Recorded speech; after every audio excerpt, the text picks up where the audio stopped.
Ohio University, with its wide array of educational and cultural programs and its tremendous physical presence, fits together like a complex jigsaw puzzle. The facilities management staff is responsible for putting these pieces in place. Our division maintains a campus that sits on 1,700 acres and consists of more than 200 buildings with a total of 6.7 million square feet of indoor space. The campus is home to more than 19,000 students and workplace to nearly 3,500 faculty and staff. Excellence is our signature every day, every way, a standard that ensures the campus facilities are exceptionally well maintained. With so many people occupying the campus daily, technical problems are inevitable. We process an average of 50,000 work orders each year. As part of our continual effort to improve, Sherwood Wilson, Director of Facilities Management, asked a group of employees to analyze operations and recommend improvements. This group is the Process Improvement Team, affectionately called the PitCrew.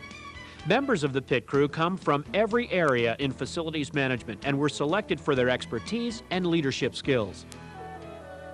The team mission: to reevaluate the day-to-day operation of facilities management. The PitCrew began with an analysis of the work order process.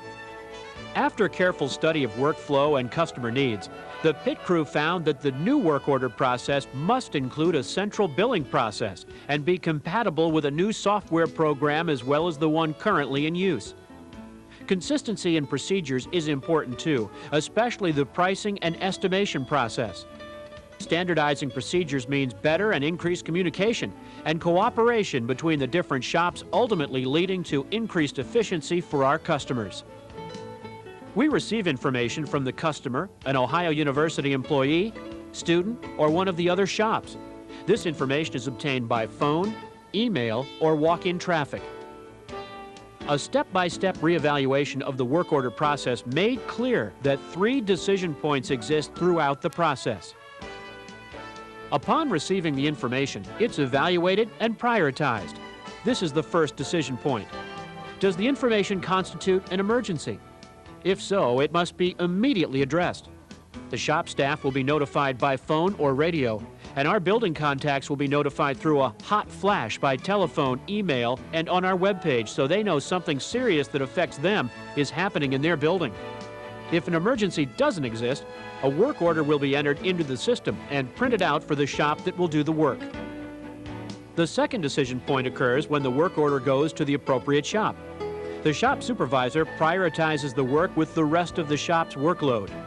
This decision is made in regards to the availability of materials, the needs of the people in the building, not just the building itself, and the probability of beginning work on the job within 72 hours. Beginning work on the job within 72 hours is a key point. If the work cannot be started in that time, the customer must be notified and the work scheduled in accordance with the shop's workload and the customer's needs. If the work order can begin within 72 hours, a work order is submitted to the employees at the shop doing the work. The third decision point arises when the employees receive the work order. They decide if the work can proceed as planned. If, for example, there are insufficient parts to do the job in the 72-hour time frame, the work is rescheduled and the customer notified. If the work is finished as planned, a hang tag is left for the customer indicating that the work has been completed. Upon completion of the work, the employees fill out the time required, materials used on the job, and complete all the information to close out the work order. The supervisor completes the work order in the system if it's a maintenance work order, and the central billing office posts materials and closes out the work order if it is a billable job. Often more than one shop is involved in a job. The shops need to work together to understand the scope of the project, make a commitment to schedule the work, and make sure materials are ordered and available. The first shop listed on the work order is the lead shop. The lead shop contacts the customer with the work schedule. As each shop completes its portion of the work, a hang tag is left with the customer. The hang tag informs the customer of the status of the work, as well as notifies the next shop so the work may continue.